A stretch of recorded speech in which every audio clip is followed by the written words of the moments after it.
Recently, I watched a movie called Transsiberian. It's a murder mystery that takes place on a train that originates in Shanghai. It reminded me of my trips on trains in China. In Shanghai, this is the station for the slow trains. You can buy tickets for sitting on a bench at a table, or you can get cheaper tickets for just standing in the aisle.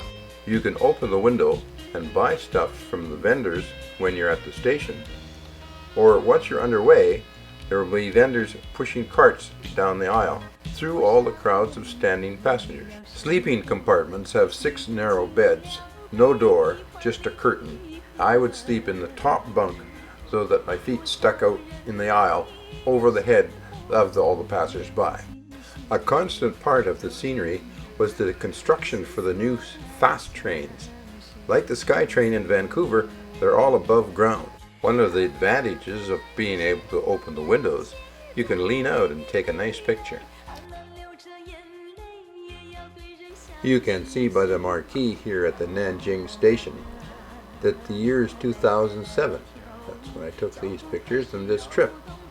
The trip will take 2 hours to go from Nanjing to Shanghai at speeds up to 297 kilometers per hour. The trains are fast, they're smooth, they're air-conditioned, they're clean, they're quiet. Unfortunately, you can't open the windows and take pictures, but between Nanjing and Shanghai, there's so many trees along the sides of the track, and they're just a blur, so there's no point taking pictures outside of the train. A trip from Shanghai to Xiamen, the last 2 hours of which was at a steady 200 kilometers per hour, through tunnels, took us 8 hours. The equivalent trip on the slow train took 32 hours. Slow, fast, and super fast. This is the entrance to the subway that will take you to the maglev.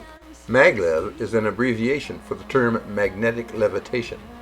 A German creation, the maglev, erected in Pudong, a suburb of Shanghai, in 2005, is the first and fastest magnetic-powered passenger train.